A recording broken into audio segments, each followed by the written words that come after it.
नमस्कार दोस्तों आज की इस वीडियो में हम राजस्थान के इतिहास से संबंधित कुछ महत्वपूर्ण प्रश्न हल करेंगे। ये प्रश्न राजस्थान के इतिहास के सोर्सेस, सभ्यताएं एवं कुछ प्रमुख राजवंशों से संबंधित है। फ्रेंड्स, अगर आप आरपीएससी से संबंधित किसी भी एग्जाम की तैयारी कर रहे हो तो ये वीडियो आपके लिए बहुत इंपॉर्टेंट है, अतः आप इसे पूरा जरूर देखें। फ्रेंड्स, अब हम राजस्थान के इतिहास से संबंधित कुछ महत्वपूर्ण प्रश्न हल करते हैं। यह प्रश्न सभ्यता से संबंधित है। पहला प्रश्न है, राजस्थान में गुरु और शिष्य की मूर्ति कहां से मिली है? ऑप्शन है ए बागोर, बी कालीबंगा, सी रंगमहल, डी है बालाथल। तो जो इसका जो आंसर है वो है रंगमहल।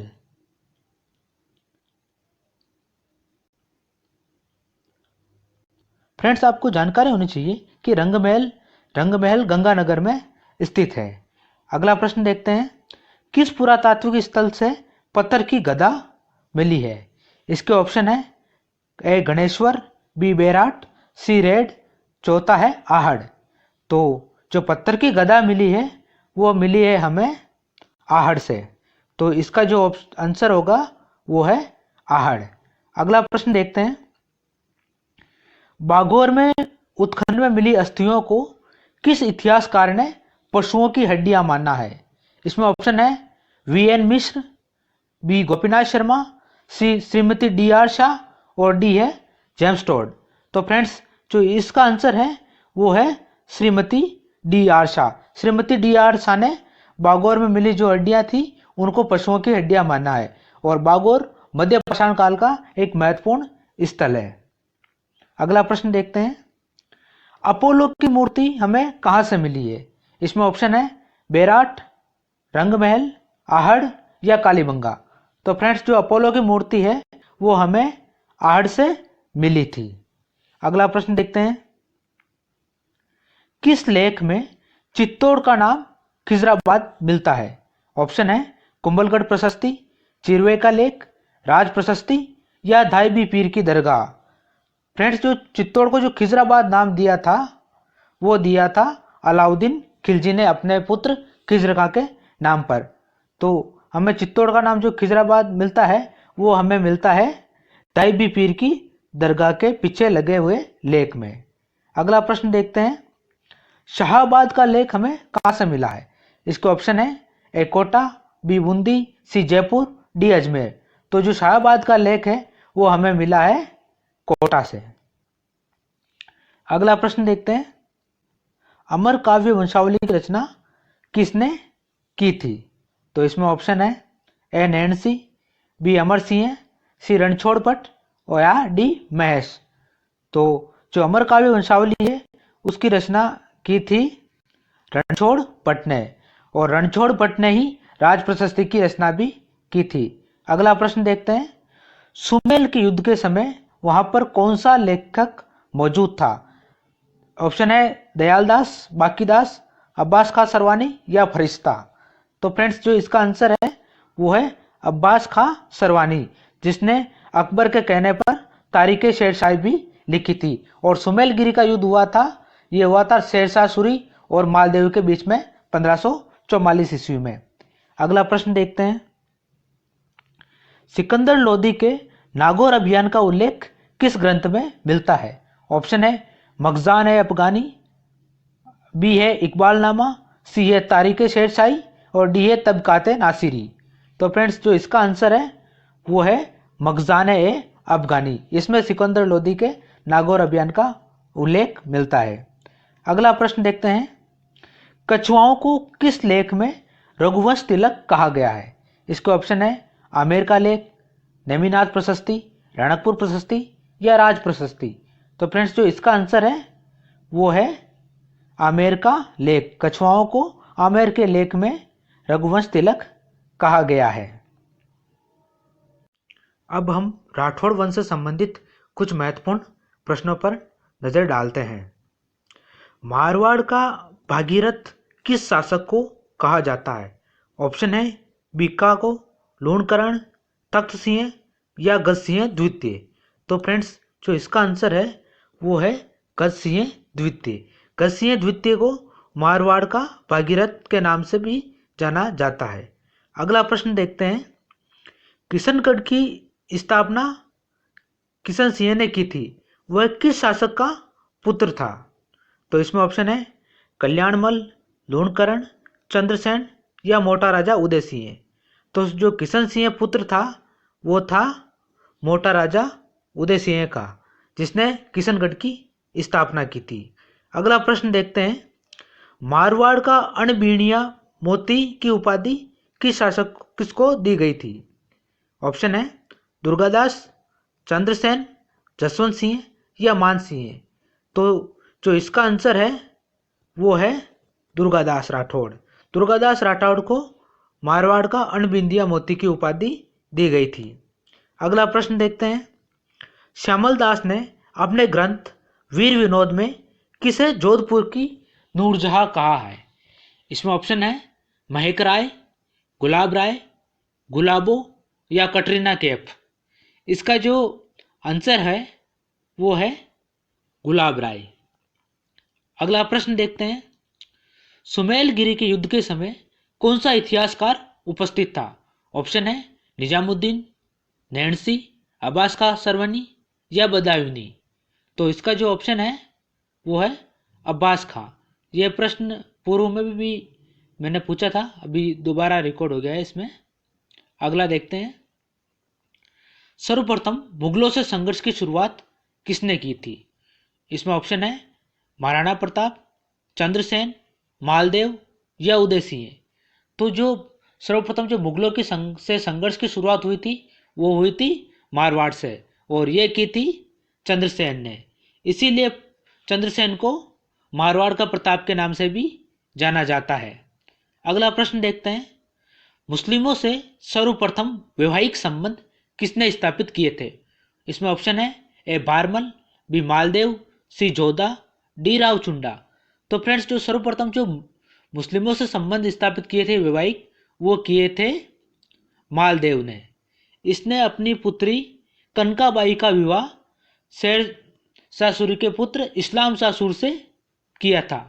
और जो मुगलों से जो सर्वप्रथम वैवाहिक संबंध स्थापित किए थे वो किए थे बारमल ने, और मुस्लिमों से सर्वप्रथम किए थे वो किए थे मालदेव ने। अगला प्रश्न देखते हैं, आवल बावल की संधि किसके समय हुई थी? तो इसमें ऑप्शन है सातल, मालदेव, चंद्रसेन या रावजोधा। तो इसका जो आंसर है वो है रावजोधा, और ये हुई थी 1457 में महाराणा कुंभा और रावजोधा के मध्य।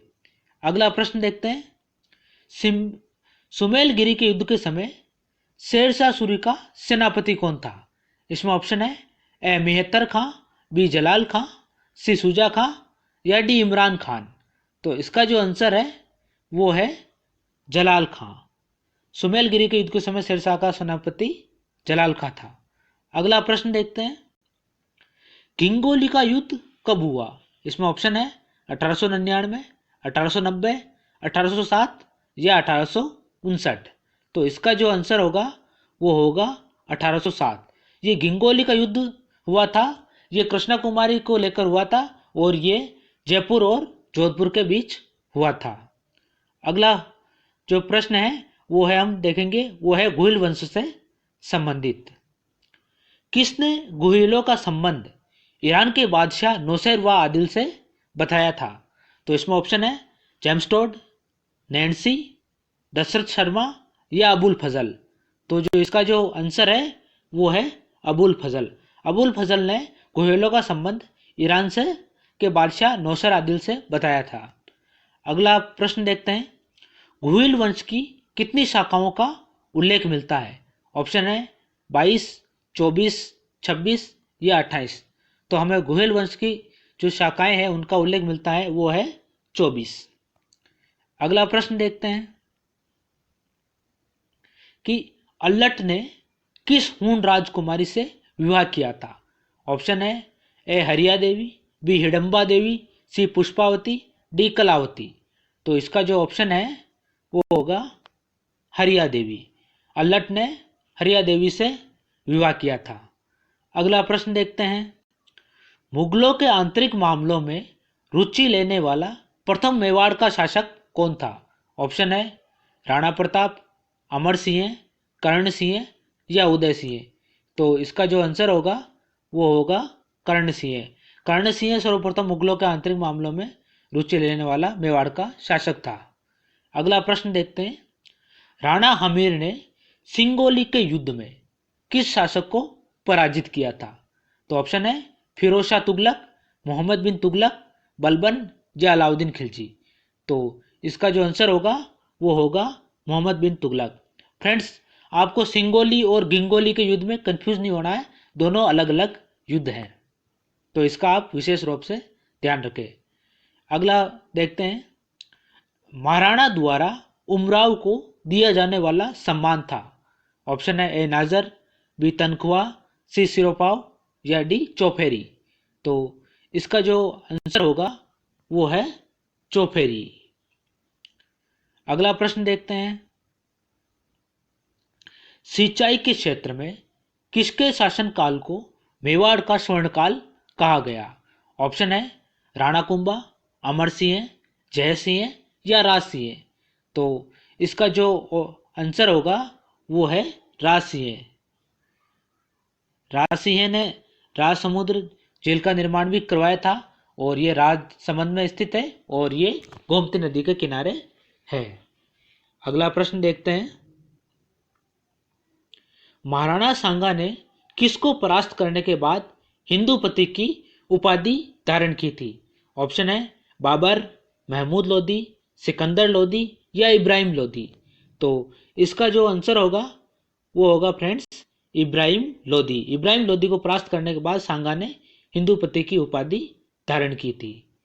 अगला देखते हैं, अकबर ने उदयपुर को जीतकर उसका क्या नाम रखा था? तो इसमें ऑप्शन है मोहम्मदाबाद, सिकंदराबाद, आजमाबाद या इलाहाबाद। तो इसका जो आंसर है वो है मोहम्मदाबाद।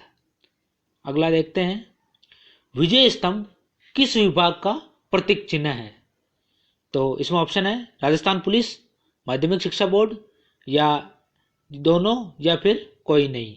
तो इसका जो आंसर है वो है राजस्थान पुलिस और माध्यमिक शिक्षा बोर्ड, ये दोनों का प्रतीक चिन्ह है। और विजय स्तंभ चित्तौड़ में स्थित है और ये महाराणा कुंभा ने मालवा के शासक महमूद खिलजी द्वितीय को परास्त करने के उपलक्ष्य में बनाया था। अगला प्रश्न अब हम कछुआ वंश से संबंधित देखेंगे। सर्वप्रथम जयपुर के लिए पिंक सिटी का प्रयोग किसने किया था? ऑप्शन है James Tod, George Thomas, Stanley Reed या भेरू। तो इसके जो आंसर होगा वो होगा स्टेनल रीड। स्टेनल रीड ने सर्वप्रथम जयपुर को पिंक सिटी कहा था। अगला प्रश्न देखते हैं, जयपुर में सीमा शुल्क, आयात निर्यात और चुंगी कर का सामूहिक नाम क्या था?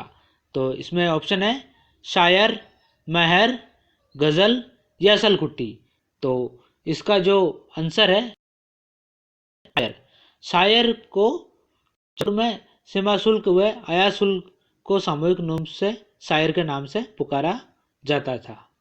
अगला प्रश्न देखते हैं, जयसिंह प्रथम को मिर्जा राजा की उपाधि किसने दी थी? तो इसमें ऑप्शन है अकबर, शाहजहां, जहांगीर या औरंगजेब। तो मिर्जा राजा की उपाधि जयसिंह को शाहजहां ने दी थी और यह दी थी कंधार अभियान के समय। अगला प्रश्न देखते हैं, जयपुर में जो 12 कोटड़ी व्यवस्था है, जो वहाँ की सामंतवादी व्यवस्था थी, इसकी शुरुआत किसने की? ऑप्शन है मानसिंह, जयसिंह, भारमल या पृथ्वीराज। तो इसका जो आंसर होगा वो होगा पृथ्वीराज।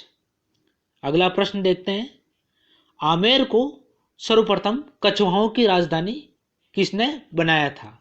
तो इसमें ऑप्शन है भारमल, भगवान दास, कोकिल देव या जयसिंह। तो इसका जो आंसर होगा वो होगा कोकिल देव ने। और आमेर की जो सबसे पहले जो राजधानी बनाई गई थी उसे बनाई गई थी दौसा को, और 1727 में जयपुर की स्थापना हो गई थी और 1729 में जयपुर को सवाई जयसिंह ने फिर आमेर की राजधानी बनाई थी। अगला प्रश्न देखते हैं, जयपुर में समाधि प्रथा, कन्यावध, मानव व्यापारी और इत्यादि पर प्रतिबंध किस शासक ने लगाया था? तो इसमें ऑप्शन है राम सिंह द्वितीय, भारमल, सवाई जय सिंह या माधो सिंह। तो इसका जो आंसर होगा वो होगा राम सिंह द्वितीय। राम सिंह द्वितीय 1857 की क्रांति के समय भी जयपुर के शासक थे। अगला प्रश्न देखते हैं, मानसिंह ने बिहार में कौन सा नगर बसाया था? ऑप्शन है मानपुर, पटना, होशियारपुर या इनमें से कोई नहीं। तो मानसिंह ने जो बिहार में नगर बसाया था उसका नाम था मानपुर। अगला देखते हैं, कछवाहा वंश का आदि पुरुष किसे कहा गया है? तो इसमें ऑप्शन है दुल्हेराय, भारमल, जयसिंह या मानसिंह। तो जो कछवाहा वंश का जो आदि पुरुष था वो था दुल्हेराय। अगला देखते हैं, तुंगा का युद्ध कब हुआ था? इसके ऑप्शन है 1788, 1787, 1791 या 1790। तो ये युद्ध हुआ था मराठा वर्सेस जयपुर के राजाओं के बीच में और ये हुआ था 1787 में। अगला देखते हैं, मानसिंह मुगलों की सेवा में पहली बार कब गया था? तो ऑप्शन है 1556, 1560, 1562 या 1569। तो इसका जो आंसर होगा वो होगा 1562। मानसिंह का जन्म 1550 में हुआ था और मात्र 12 वर्ष की उम्र में वो मुगलों की सेवा में उपस्थित हो गया था। अब हम गुर्जर प्रतिहार वंश से संबंधित कुछ महत्वपूर्ण प्रश्न देखेंगे। उद्योतन सूरी ने कुवेलमाला नामक ग्रंथ की रचना किस शासक के समय में की थी? ऑप्शन है मिहिर भोज, महिपाल, वत्सराज या नागभट्ट प्रथम। तो इसका जो आंसर होगा वो होगा वत्सराज। अगला देखते हैं, हैंसांग ने प्रतिहारों की राजधानी किसे बताया? ऑप्शन भीनमाल, मंडोर, उज्जैन या मेड़ता। तो इसका जो आंसर है वो है भीनमाल। अगला देखते हैं, किस पुराण में गुर्जर प्रतिहारों को गुर्जर कहा गया है? ऑप्शन है वायु पुराण, वामन पुराण, स्कंद पुराण या शिव पुराण। तो इसका जो आंसर है वो है स्कंद पुराण। अगला देखते हैं, मिहिर भोज को इस्लाम का सबसे बड़ा शत्रु किसने माना? अबुल फजल, अलबरूनी, सुलेमान या बदायूनी ने। तो इसका जो आंसर है वो है सुलेमान। सुलेमान ने मिहिर भोज को इस्लाम का सबसे बड़ा शत्रु माना था और ये इसके काल में भारत आया था। अगला प्रश्न देखते हैं, उज्जैन के प्रतिहार वंश की स्थापना किसने की? ऑप्शन है नागभट्ट प्रथम, नागभट्ट द्वितीय, ककुक या मिहिर भोज। तो जो फ्रेंड्स जो उज्जैन का प्रतिहार वंश है इसकी स्थापना नागभट्ट प्रथम ने की थी। अगला देखते हैं, गुर्जर प्रतिहार वंश का सबसे शक्तिशाली शासक कौन था? मिहिर भोज, नागभट्ट प्रथम, बाउक या ककुक। तो जो गुर्जर प्रतिहार वंश का जो सबसे शक्तिशाली शासक था वो था मिहिर भोज और इसने 836 से 889 तक शासन किया था। अगला देखते हैं, 8वीं से 10वीं शताब्दी के बीच राजपूताना पर किस वंश का शासन था? तो इसमें ऑप्शन है गुहिल वंश, चौहान वंश, गुर्जर प्रतिहार या परमार। तो इस समय जो शासन था वो मुख्य रूप से गुर्जर प्रतिहारों का था और गुहिल और चौहान ये परमार ये सभी इनके सामंत के रूप में शासन कर रहे थे। अगला देखते हैं, प्रतिहार वंश में किसे पितृहंता माना गया है? तो ऑप्शन है मिहिर भोज, नागभट्ट, राज्यपाल या वत्सराज। तो पितृहंता माना गया है वो है मिहिर भोज। अगला देखते हैं, गुर्जर प्रतिहार वंश की स्थापना किसने की थी? फ्रेंड्स जो हमने पिछली बार जो गुर्जर प्रतिहार वंश के बारे में बात की थी वो था उज्जैन का और ये जो गुर्जर प्रतिहार वंश है ये है जोधपुर वाला। तो इसकी स्थापना किसने की थी? तो इसमें ऑप्शन है मिहिर भोज, नागभट्ट, हरिश्चंद्र या काल भोज। तो इसका जो आंसर होगा वो है हरिश्चंद्र और हरिश्चंद्र को ही गुर्जर प्रतिहार वंश का आदि पुरुष भी कहा गया है। अगला देखते हैं, गुर्जर प्रतिहार वंश का अंतिम शासक कौन था? ऑप्शन है राज्यपाल, नागपाल, यशपाल या कोई नहीं। तो इसका जो आंसर है वो है राज्यपाल। ये गुर्जर प्रतिहार वंश का अंतिम शासक था और इसी के समय महमूद गजनवी ने भारत पर कन्नौज पर आक्रमण किया था और इसने बिना किसी विरोध के अधीनता स्वीकार कर ली थी। तो बाद में चंदेल वंश के शासक विद्याधर ने राज्यपाल को मार दिया था। तो फ्रेंड्स, ये थे कुछ राजस्थान के इतिहास संबंधित महत्वपूर्ण प्रश्न। हम अपने अगले वीडियो में और इसी प्रकार के जो आरपीएस से संबंधित एग्जाम है उनके लिए महत्वपूर्ण प्रश्न लेके आएंगे। आपको अगर ये अच्छे लगे हो तो हमारे चैनल को सब्सक्राइब जरूर करें। Thank you.